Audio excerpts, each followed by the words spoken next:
Good morning students. बेटा आज हम नया पाचक ग्रंथि स्टार्ट करेंगे, अग्नाशय। क्या? अग्नाशय। कल हमने दो ग्रंथियों को डिस्कस किया था, दो पाचक ग्रंथियों को डिस्कस किया था। एक तो कौन थी? सलाइवरी ग्लैंड, लार ग्रंथियां। उसमें हमने कौन कौन सी ग्रंथि डिस्कस की? पैराटॉइड, सबमैक्सिलरी और सबलिंगुअल। और एक हमने क्या डिस्कस किया था? लीवर, यकृत। क्या? लीवर, यकृत। आज हम स्टार्ट करेंगे अग्नाशय। क्या बेटा? अग्नाशय। अग्नाशय इंग्लिश में क्या बोलते हैं? पैंक्रियाज। देखो ना, अग्नाशय जो होता है ना, ये क्या होता है? ये मिश्रित ग्रंथि होती है। क्या होती है? मिश्रित ग्रंथि। मतलब इसमें एंडोक्राइन पार्ट भी होता है, अंतःस्रावी पार्ट भी होता है और बहिस्रावी पार्ट भी होता है। इसमें अंतःस्रावी पार्ट होता है, वो कितना होता है? सिर्फ 1%। और बहिस्रावी पार्ट कितना होता है? 99%। तो ये क्या है? मिश्रित ग्रंथि है। क्या है बेटा? मिश्रित ग्रंथि। इसको इंग्लिश में क्या बोलते हैं? हेटेरोक्राइन ग्लैंड। क्योंकि इसमें क्या होता है? दोनों होती है, एंडोक्राइन भी होती, एंडोक्राइन भाग भी होता है, एंडोक्राइन भाग, एंडोक्राइन मीन्स अंतःस्रावी भाग भी होता है। वो कितना होता है? 1%। और क्या होता है? एक्सोक्राइन भाग भी होता है। इसे क्या बोलते हैं? बहिस्रावी भाग। क्या बेटा? बहिस्रावी भाग। ये कितना होता है? 99%। कितना होता है बेटा? 99%। तो इसलिए इसे क्या बोलते हैं? मिश्रित ग्रंथि। क्या बोलते हैं? मिश्रित ग्रंथि। ठीक है। उत्पत्ति में कैसी होती है ये? उत्पत्ति में ये एंडोडर्मल होती है। क्या होती है बेटा? एंडोडर्मल। ठीक है। कहां पाई जाती है ये? ग्रहणी। ग्रहणी में जो यू आकृति का घुमाव पाया जाता है, यू आकृति के घुमाव पर पाई जाती है।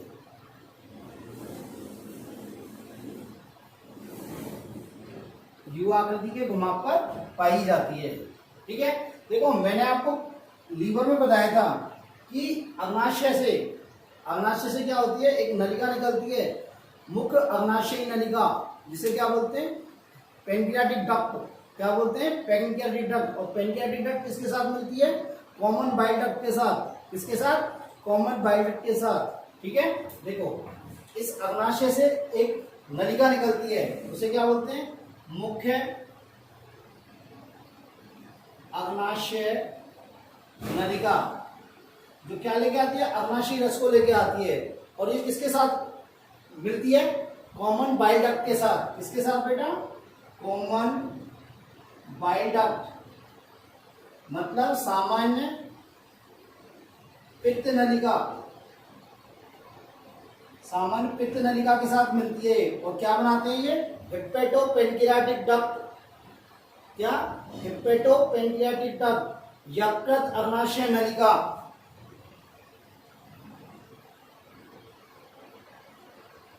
हेपेटोपेनक्रियाटिक डक्ट, इसको क्या बोलते हैं?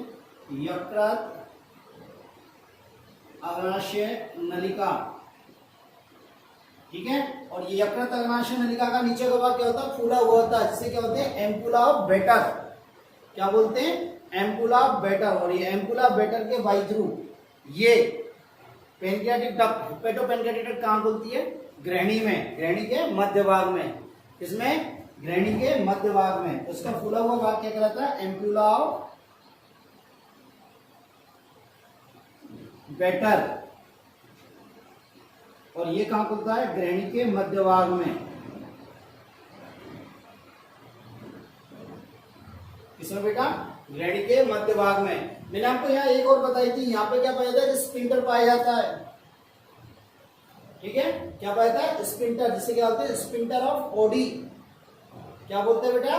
स्पिंटर ऑफ ओडी, जो क्या करता है? इसके स्राव को रेगुलेट करता है। इसके स्राव को क्या करता है बेटा? नियंत्रित करता है। मेरी बात क्लियर है ना? इसके स्राव को क्या करता है बेटा? नियंत्रित करता है। ठीक है। नेक्स्ट देखते हैं। देखो, अग्नाशय ग्रंथि हेटेरोक्राइन ग्लैंड है, जिसमें अंतःस्रावी भाग भी है और बहिस्रावी भाग भी है। इसे इधर लिखते हैं अपन।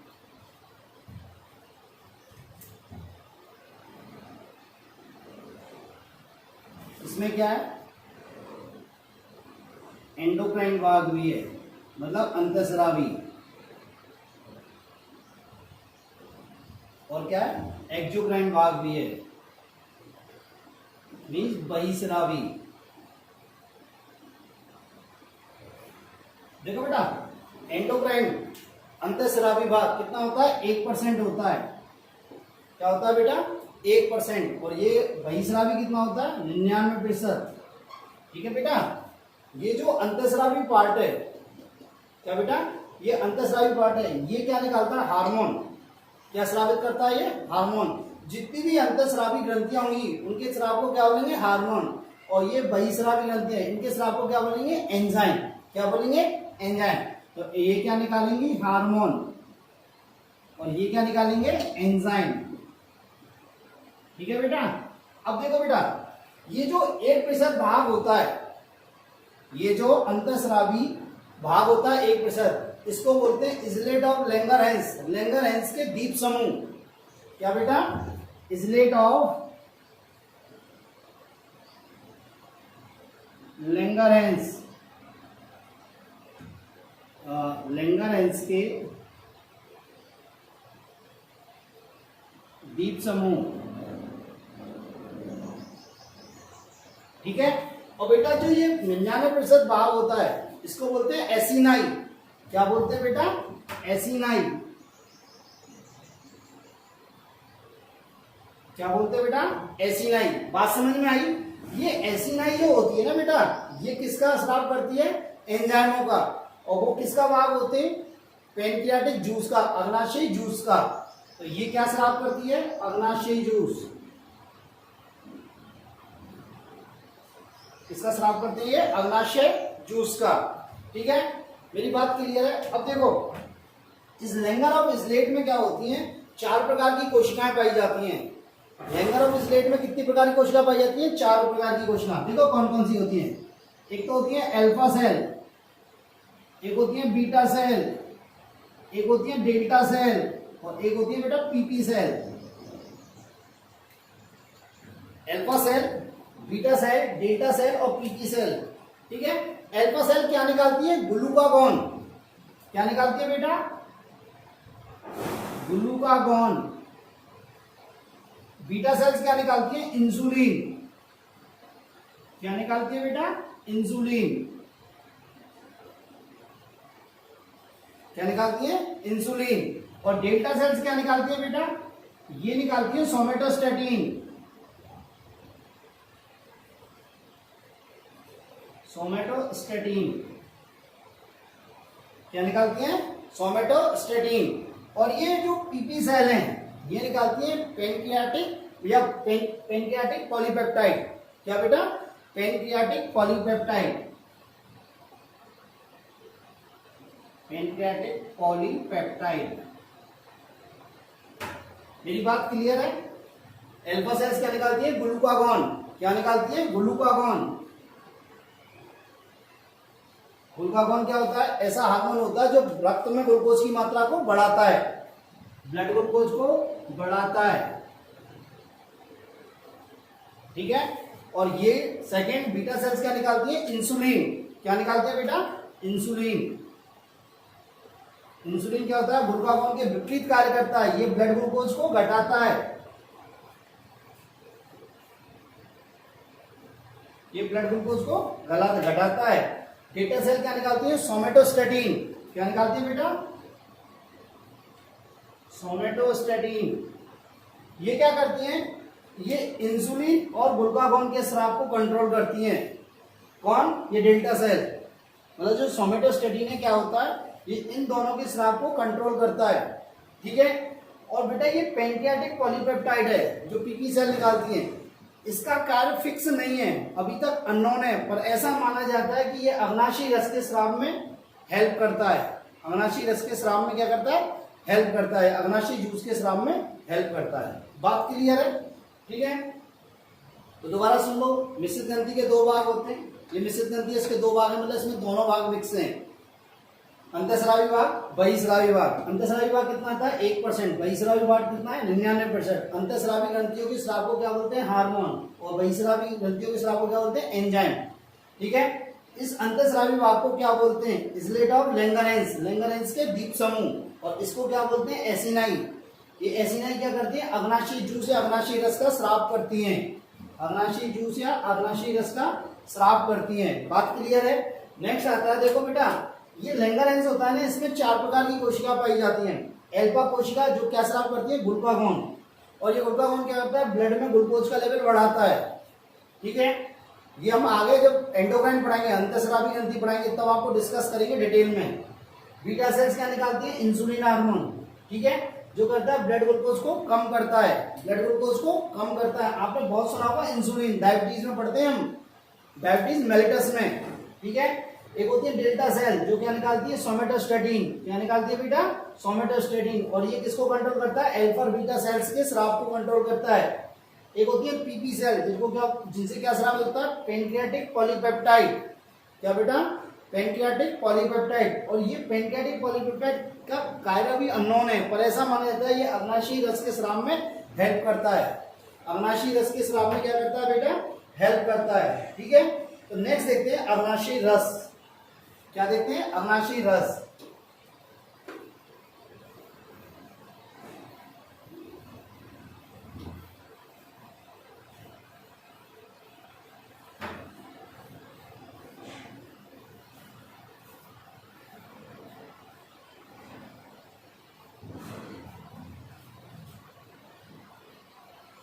पेनक्रियाटिक जूस,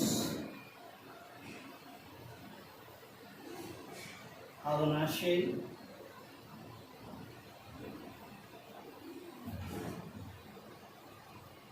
रस। देखो सर पेनक्रियाटिक जूस क्या है, देखो बेटा पेनक्रियाटिक जूस किससे स्रावित होता है पेनक्रियास से होता है। ये कैसा होता है रंगीन होता है, कैसा होता है रंगीन, और कैसा तीखी गंध, तीक्ष्ण गंध होती है इसमें, क्या होती है तीक्ष्ण गंध होती है, तीक्ष्ण गंध युक्त।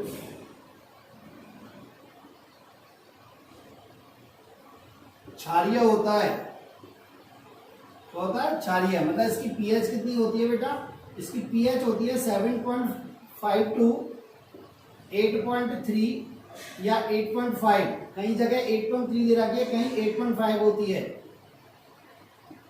इसकी पीएच क्या होती है 7.5 से 8.3 या 8.5। बात समझ में आई। इसका यदि हम संगठन देखें, क्या देखें बेटा संगठन, तो देखो इसमें मेजर पार्ट क्या होता है जल, 98% जल होता है।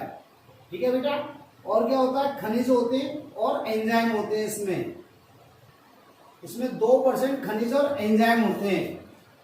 क्या होते हैं बेटा 2% क्या होते हैं खनिज होते हैं और एंजाइम होते हैं, मतलब खनिज में सॉल्ट होते हैं, एक तरह से क्या होते हैं सॉल्ट होते हैं, और जितने भी सॉल्ट होते हैं इसमें इनको आप सॉल्ट बोलो लवण, ये जितने भी लवण होते हैं बेटा ये अकार्बनिक होते हैं। कैसे होते हैं अकार्बनिक, जबकि पित्तरस में हमने पढ़ा दोनों प्रकार के होते हैं, कार्बनिक भी होते हैं और अकार्बनिक होते हैं, पर इसमें क्या होते हैं सिर्फ अकार्बनिक होते हैं। क्या होते हैं बेटा अकार्बनिक होते हैं। ये जो एंजाइम होते हैं पेनक्रियाटिक जूस के जितने भी एंजाइम होते हैं ये मेन डाइजेस्टिव एंजाइम होते हैं, ये डाइजेशन कराते हैं, ये क्या कराते हैं डाइजेशन। तो देखें ये कौन कौन से एंजाइम होते हैं, ये कौन कौन से एंजाइम होते हैं जो पेनक्रियाटिक जूस में होते हैं। ठीक है बेटा, तो देखो पहला होता है कार्बोहाइड्रेट पाचक एंजाइम। पहला कौन सा होता है कार्बोहाइड्रेट पाचक एंजाइम, ऐसा एंजाइम जो कार्बोहाइड्रेट का पाचन करता है, और उसका नाम क्या है पेनक्रियाटिक अल्फा अमाइलेज। क्या है बेटा पेनक्रियाटिक अल्फा अमाइलेज। ठीक है, उसका क्या नाम है पेनक्रियाटिक अल्फा अमाइलेज। ठीक है, ये पेनक्रियाटिक अल्फा अमाइलेज ये क्या होता है कार्बोहाइड्रेट का डाइजेशन करता है। क्या करता है कार्बोहाइड्रेट का डाइजेशन करता है। और ये कौन कौन से हैं? अमाइलोज और अमाइलोक्सिन। क्या क्या होते हैं ये? अमाइलोज और अमाइलोक्सिन।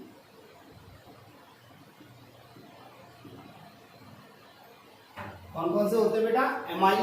एमाइलोज और एमाइलोक्सिन। ठीक है, ये क्या करता है? देखो ये क्या करता है, स्टार्च को ये क्या कर देता है? माल्टोज में चेंज कर देता है। स्टार्च को किसमें चेंज कर देता है? माल्टोज में। मेरी बात दोबारा देखो, कार्बोहाइड्रेट पाचक एंजाइम कौन सा होता है? Pancreatic alpha amylase. और पैंक्रियाटिक अल्फा अमाइलेज दो प्रकार का होता है, अमाइलोज और एमाइलोक्सिन। एमाइलोज और एमाइलोक्सिन, आधा पे ये एमाइलोक्सिन। ये क्या करते हैं? स्टार्च को किसमें कन्वर्ट देते हैं? माल्टोज में। स्टार्च को किसमें कन्वर्ट कर देते हैं? माल्टोज में। देखो ये वाली रिएक्शन हमने आपको मुख गुहा में भी पढ़ाई थी। किसमें पढ़ाई थी? मुख गुहा में। एक्चुअली मुख गुहा में जो स्टार्च का पाचन होता है, किसका पाचन होता है? स्टार्च का जो पाचन होता है वो कितना होता है? सिर्फ 30%। कितना होता है? 30%। और कौन सी स्टार्च का पाचन होता है? जो पकी हुई है, सिर्फ पकी हुई स्टार्च का पाचन होता है। इसका पकी हुई, बिना पकी स्टार्च का पाचन मुखगुहा में नहीं होता। ठीक है, बाकी जो रिमेनिंग 60% स्टार्च है उसका पाचन कहाँ होता है बेटा? स्मॉल इंटेस्टाइन में। कहाँ होता है? स्मॉल इंटेस्टाइन में। बात से मेरी समझ में आई? तो ये किसमें बदलता है? स्टार्च को किसमें बदलता है? माल्टोज में। स्टार्च क्या है? पॉलीसैकेराइड, मतलब बहुत सारी 10 से अधिक मोनोसैकेराइड की बनी हुई है। और माल्टोज क्या है? डाइसैकेराइड, मतलब ये 2 मोनोसैकेराइड यूनिट का बना हुआ है। बात समझ में आई? तो ये हो गया कार्बोहाइड्रेट पाचक एंजाइम। क्या हो गया बेटा? कार्बोहाइड्रेट पाचक एंजाइम। नेक्स्ट आता है पैंक्रियाटिक प्रोटीएज, मतलब प्रोटीन पाचक एंजाइम। बहुत इंपॉर्टेंट है, ये ध्यान रखना। क्या? प्रोटीन पाचक एंजाइम।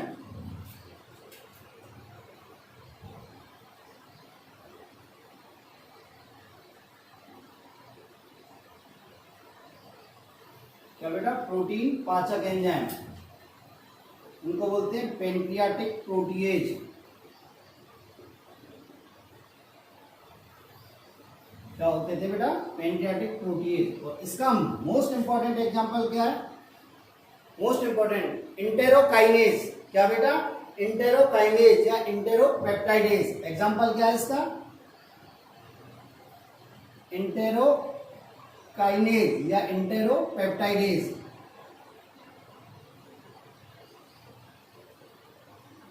क्या बेटा? इंटेरोकाइनेज या इंटेरोपेप्टाइडेज। देखो ये इंटेरोकाइनेज या इंटेरोपेप्टाइडेज क्या करता है? इंटेरोकाइनेज या इंटेरोपेप्टाइडेज क्या करता है? ये क्या करता है? ट्रिप्सिनोजन को ट्रिप्सिन में बदल देता है। ये एंजाइम क्या करता है? ट्रिप्सिनोजन को किसमें बदल देता है? ट्रिप्सिन में। किसमें बदलता है? ट्रिप्सिनोजन को ट्रिप्सिन में बदल देता है।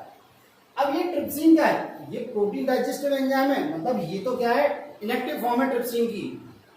ट्रिप्सिनोजन क्या है? ट्रिप्सिन की इनएक्टिव फॉर्म है, मतलब जाइमोजन है, ये निष्क्रिय अवस्था है। इसको क्या करता है? सक्रिय कर देता है।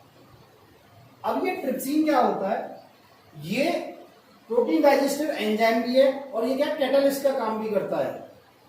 ये क्या करता है बेटा? ट्रिप्सिन क्या करता है? देखो ये क्या करता है? ये क्या करता है? प्रो कार्बोक्सीपेप्टाइडेज को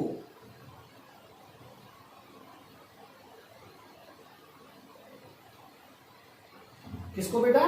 प्रो कार्बोक्सीपेप्टाइडेज को। ये ट्रिप्सिन किसमें बदल देता है? कार्बोक्सीपेप्टाइडेज में।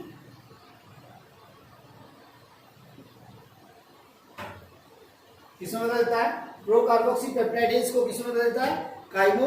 कार्बोक्सीपेप्टाइडेज में। ठीक है, और क्या करता है ये काइमोट्रिप्सिन को या काइमोट्रिप्सिनोजन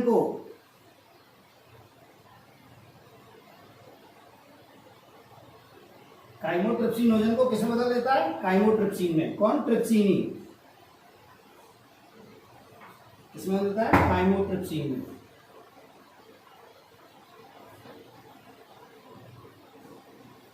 बात मेरी क्लियर है? देखो दोबारा सुन लो, प्रोटीन पाचक एंजाइम, कार्बोहाइड्रेट पाचक एंजाइम पढ़ लिया हमने, पेनक्रियाटिक अल्फा माइलेज, ठीक है। अब आता है प्रोटीन पाचक एंजाइम को बोलते हैं पेनक्रियाटिक प्रोटीएज, ठीक है।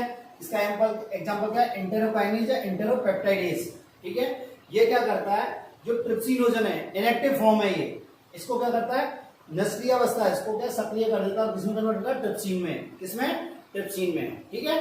अब ये ट्रिप्सिन क्या करता है, ये ट्रिप्सिन कैटालिस्ट की तरह कार्य करता है, किसकी कार्य करता है, कैटालिस्ट की तरह। और ये क्या करता है, इस प्रो कार्बोक्सी पेप्टाइडेज को किसमें कन्वर्ट कर देता है, कार्बोक्सी पेप्टाइडेज में, किसमें, कार्बोक्सी पेप्टाइडेज में। और क्या करता है ये काइमोट्रिप्सिनोजन को, क्या बेटा, काइमोट्रिप्सिनोजन को किसमें कन्वर्ट कर देता है, काइमोट्रिप्सिन में, किसमें कन्वर्ट कर देता है, काइमोट्रिप्सिन पे, ठीक है।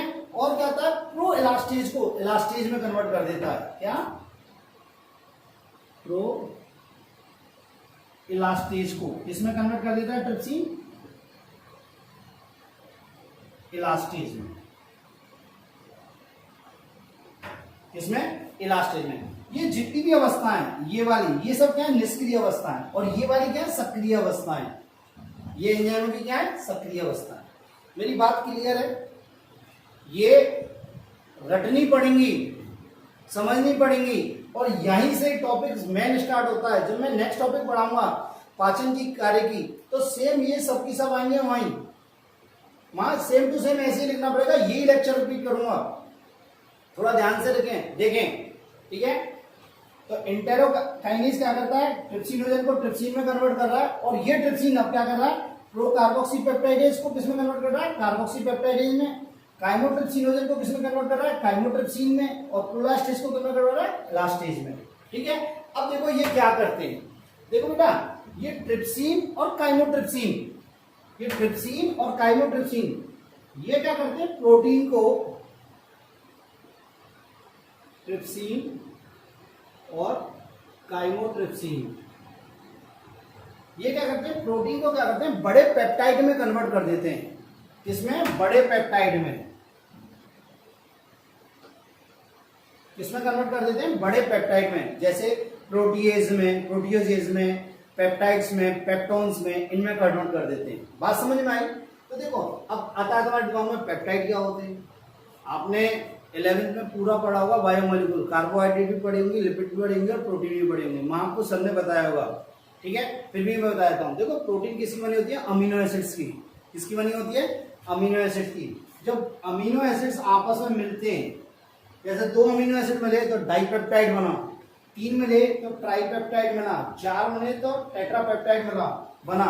और जब बहुत सारे अमीनो एसिड जुड़ते हैं तो क्या बनते हैं, पेप्टाइड, क्या बनते हैं, पेप्टाइड। और जब पेप्टाइड मिलते हैं तो क्या बनते हैं, प्रोटीन, क्या बनते हैं, प्रोटीन। तो हम क्या कह सकते हैं, पेप्टाइड क्या है, एक तरह से प्रोटीन का छोटा रूप है, प्रोटीन का छोटा रूप है, ठीक है। और इसके छोटे रूप क्या है, डाइपेप्टाइड, टेट्रापेप्टाइड, ट्राइपेप्टाइड। और ट्राइपेप्टाइड, टेट्रापेप्टाइड, इनके छोटे रूप क्या है, अमीनो एसिड्स, क्या है बेटा, अमीनो एसिड्स। तो ठीक है, तो ये क्या करते हैं, प्रोटीन को क्या करते हैं, बड़े पेप्टाइड में कन्वर्ट कर देते हैं, क्या, बड़े पेप्टाइड में कन्वर्ट कर देते हैं।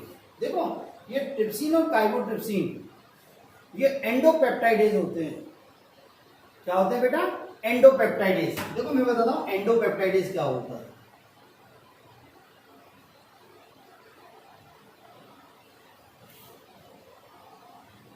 एंडोपेप्टाइडेज होते हैं, देखो ये हमारी प्रोटीन है,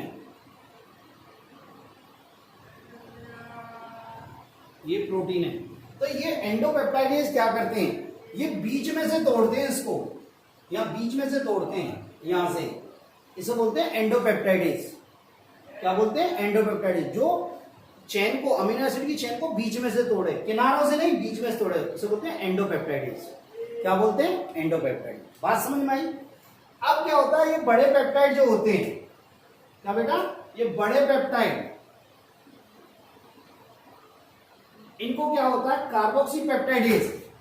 क्या बेटा, कार्बोक्सी पेप्टाइडेज, ये वाला यहां लिख देता हूं, कार्बोक्सी पेप्टाइडेज। ये क्या करता है, इनको अमीनो एसिड में और छोटे पेप्टाइड में बदल देता है, छोटे पेप्टाइड का मतलब हो गया डाइपेप्टाइड में या ट्राइपेप्टाइड में। डाइपेप्टाइड का मतलब समझिए कि जब, एक मिनट, जैसे डाइपेप्टाइड है, 2 अमीनो एसिड का बना है इसे डाइपेप्टाइड बोलते हैं। 3 अमीनो एसिड का बना है तो इसे ट्राइपेप्टाइड बोलते हैं। ठीक है, ये कार्बोक्सी पेप्टाइड चलता है, इन बड़े पेप्टाइडों को किसमें तोड़ देता है, अमीनो एसिड और छोटे पेप्टाइड में। छोटे पेप्टाइड में डाइपेप्टाइड और ट्राइपेप्टाइड में। अब देखो ये कार्बोक्सी पेप्टाइडेज होता है ना बेटा, ये क्या होता है, जैसे ये है एंडोपेप्टाइडेज, ये है एक्सोपेप्टाइडेज। क्या है बेटा, ये एक्सोपेप्टाइडेज। देखो एक्सोपेप्टाइडेज क्या होता है, ये जो अमीनो एसिड की चेन है, मान लो ये अमीनो एसिड की चेन है, इसको किनारे से तोड़ेगा। ये एक्सोपेप्टाइड क्या करेगा, किनारे से तोड़ेगा। जब किनारे से तोड़ेगा मतलब एक्सो मींस बाहर वाले पेप्टाइड बंधों को तोड़ेगा, तो अमीनो एसिड अलग होते चले जाएंगे, नहीं होते चले जाएंगे, एक एक अमीनो एसिड अलग हो जाएंगे। यहां से किनारे से तोड़ा, बीच में से तोड़ा, मतलब यहां से तोड़ा तो एक पेप्टाइड चेन इधर हो गई, एक पेप्टाइड चेन इधर हो गई। मेरी बात समझ में आई या नहीं आई? ठीक है, ठीक है। तो देखो प्रोटीन को बड़े पेप्टाइड में कौन तोड़ता है, ट्रिप्सिन और काइमोट्रिप्सिन। तो ट्रिप्सिन और काइमोट्रिप्सिन क्या होते हैं, एंडोपेप्टाइडेज होते हैं। क्या होते हैं, एंडोपेप्टाइडेज। याद करने वाली बात है, आपकी बुक में दे रखा है, ये मत सोच लेना कि नहीं हमें तो और कुछ पढ़ा रहे हैं। दूसरी बात, बड़े पेप्टाइड को छोटे पेप्टाइड या अमीनो एसिड में कौन तोड़ता है, कार्बोक्सी पेप्टाइडेज। ये कार्बोक्सी पेप्टाइड क्या होता है, एक्सोपेप्टाइडेज होते हैं, जो क्या करते हैं, किनारे से तोड़ते हैं, किनारे से तोड़ते हैं। अब एक क्वेश्चन आता होगा कि सर प्रोटीन का पाचन तो स्टोमक में भी होता है। देखो बेटा, प्रोटीन का मैक्सिमम पाचन स्टोमक में होता है। करीब करीब 60 to 70% प्रोटीन का पाचन कहा जाता है, आमाशय में हो जाता है। पर 30% प्रोटीन का पाचन कहाँ होता है बेटा, स्मॉल इंटेस्टाइन में आके। किसमें, स्मॉल इंटेस्टाइन में आके। बात समझ में आई? दूसरी बात, एक एग्जांपल, एक चीज और बहुत इंपॉर्टेंट याद रखो, जो स्टोमक में जो एंजाइम होता है ट्रिप्सिन, सॉरी पेप्सिन, क्या पेप्सिन, ये क्या है, एंडोपेप्टाइडेज है। क्या है, एंडोपेप्टाइडेज है, मतलब वो बीच में से तोड़ेगा। जबकि स्मॉल इंटेस्टाइन में दोनों ही है, एंडोपेप्टाइडेज भी है और एक्सोपेप्टाइडेज भी है। बात समझ में आई? मतलब एंडोपेप्टाइडेज भी है और एक्सोपेप्टाइडेज है। जबकि स्टोमक में क्या है, आमाशय में क्या है, सिर्फ एंडोपेप्टाइडेज। क्या बेटा, एंडोपेप्टाइडेज। मेरी बात यहां तक क्लियर है? ठीक है, कोई प्रॉब्लम नहीं होनी चाहिए। ठीक है, नेक्स्ट आते हैं न्यूक्लिक अम्ल पाचक एंजाइम।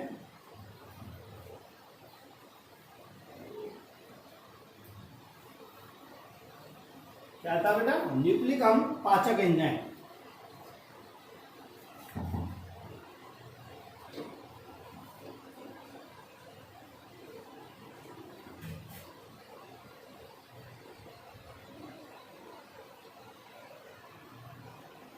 न्यूक्लिक अम्ल पाचक एंजाइम। बात समझ आई? Pancreatic nuclease, pancreatic nuclease. देखो बेटा, न्यूक्लिक अम्ल में क्या क्या होते हैं, आरएनए और डीएनए। न्यूक्लिक अम्ल में क्या होते हैं, आरएनए एंड डीएनए। बात समझ में आई? तो देखो इनको पचाने वाले एंजाइम को क्या बोलते हैं, देखो न्यूक्लिएज। देखो जो आरएनए का डाइजेशन करता है उसे बोलते हैं आरएनएज। क्या बोलते हैं, आरएनएज। और डीएनए का जो पाचन करता है उसे बोलते हैं डीएनएज। क्या बोलते हैं, डीएनएज। बात समझ आई? ये आरएनए डाइजेस्टिव एंजाइम है, ये सॉरी हाँ ये आरएनए डाइजेस्टिव एंजाइम है और ये डीएनए डाइजेस्टिव एंजाइम है।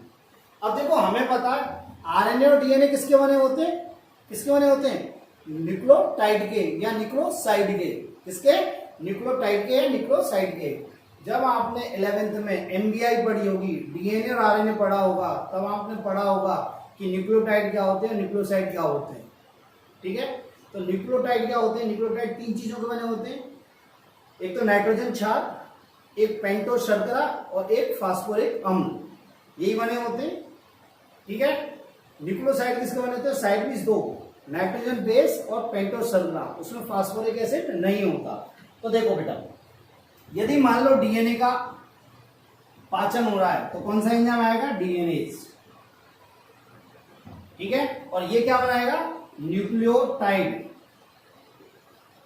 ठीक है, क्या बनाएगा, न्यूक्लियोटाइड। किसमें टूटेगा, न्यूक्लियोटाइड। और न्यूक्लियोटाइड क्या होते हैं, नाइट्रोजन बेस नाइट्रोजन क्षार प्लस पेंटो शुगर और क्या फास्फोरिकम H3PO4 यही होते हैं। ठीक है, या फिर आप ये लिख दो, चाहिए लिख दो। ऐसे ही जब आरएनए का पाचन होगा तो कौन सा एंजाइम आएगा, आरएनएज। कौन सा आएगा, आरएनएज। और वो भी क्या बनेगा, न्यूक्लियोटाइड। क्या बनाएगा, न्यूक्लियोटाइड या न्यूक्लियोसाइड। ठीक है, तो देखो नाइट्रोजन बेस पेंटो शुगर और फास्फोरिकम इसको बोलते हैं न्यूक्लियोटाइड। और यदि इसको हटा दें तो ये दोनों नाइट्रोजन बेस और पेंटो शुगर इसको क्या बोलते हैं, न्यूक्लियोसाइड। क्या बोलते हैं बेटा, न्यूक्लियोसाइड। बात समझ में आई। नेक्स्ट आता है लिपिड डाइजेस्टिव एंजाइम, वसा के पाचक एंजाइम।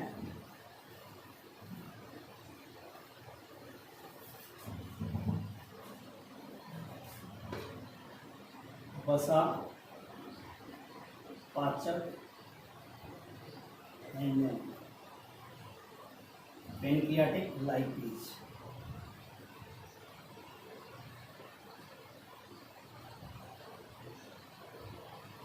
क्या बेटा, पैनक्रियाटिक लाइपेज। देखो ये पैनक्रियाटिक लाइपेज जो होते हैं इनको, ये 3 प्रकार के होते हैं। क्या होते हैं बेटा, 3 प्रकार के होते हैं। और इनको सम्मिलित रूप से क्या बोलते हैं, स्टेप्सिन। क्या बोलते हैं बेटा, स्टेप्सिन। तो देखो कौन कौन से होते हैं। Number 1 pancreatic lipase. क्या होता है बेटा, पैनक्रियाटिक लाइपेज। ठीक है, पहला होता है। दूसरा होता है cholesterol esterase. Cholesterol esterase, pancreatic lipase और कोलेस्ट्रॉल एस्टरेज। और एक होता है फास्फोलाइपेज। क्या होता है बेटा, फास्फोलाइपेज। क्या होता है बेटा, फास्फोलाइपेज। देखो जनरली बेटा थोड़ा बहुत वसा का पाचन स्टोमक में भी होता है, आमाशय भी होता है, क्योंकि मां क्या निकलता है, गैस्ट्रिक लाइपेज। क्या निकलता है, गैस्ट्रिक लाइपेज। पर मैक्सिमम जो पाचन होता है वो स्मॉल इंटेस्टाइन में होता है। किसमें होता है, स्मॉल इंटेस्टाइन में। और स्मॉल इंटेस्टाइन में कौन सी वसा का पाचन होता है, पाइसीकृत वसा का। किसका, पाइसीकृत वसा का। और वसा का पाइसीकरण कौन करता है, कौन करता है, पित्त लवण। कौन से, पित्त लवण। कौन कौन से होते हैं पित्त लवण, 2 प्रकार के होते हैं। एक तो होते हैं कार्बनिक और एक होते हैं अकार्बनिक। कार्बनिक में 2 आते हैं। कौन से, सोडियम ग्लाइकोलेट और सोडियम टर्कोलेट। वो क्या करते हैं, पाइसीकरण करते हैं। जो क्या करता है, पाइसीकरण क्यों करते हैं, क्योंकि पैनक्रियाटिक लाइपेज या पैनक्रियाज के जो वसा डाइजेस्टिव एंजाइम है वो किस पे करते हैं, सिर्फ और सिर्फ काम पाइसीकृत वसा पे। बात समझ में। तो ये वसा का पाचन करता है, ये कोलेस्ट्रॉल के एस्टर्स का पाचन करता है, सर लिनोलिन। ये फास्फोलिपिड का पाचन करता है। किसका पाचन करता है बेटा, फास्फोलिपिड का पाचन करता है। तो इस प्रकार पैनक्रियाटिक जूस में कार्बोहाइड्रेट पाचक एंजाइम होते हैं, लिपिड पाचक एंजाइम होते हैं, प्रोटीन पाचक एंजाइम होते हैं और न्यूक्लिक एसिड पाचक एंजाइम होते हैं। बात क्लियर है। तो यहां तक आपका ये पैनक्रियास खत्म होता है। ठीक है, नेक्स्ट आता है फिजियोलॉजी ऑफ डाइजेशन, पाचन की कार्यकी, जो कि हम नेक्स्ट लेक्चर में डिस्कस करेंगे। एक बात मेरी बात ध्यान रखें, ये वाला लेक्चर, इससे पहला वाला लेक्चर और एक जो आमाशय मैंने पढ़ाया था वो वाला लेक्चर कल दोबारा डिस्कस होंगे इसी में, फिजियोलॉजी ऑफ डाइजेशन में। तो एक बार इन तीनों लेक्चरों को आप दोबारा रिवाइज करके जरूर देखें। ठीक है, यदि ये लेक्चर आ गए तो फिजियोलॉजी ज्यादा आपकी 10 से 15 मिनट में कंप्लीट हो जाएगी। ठीक है बेटा, थैंक यू।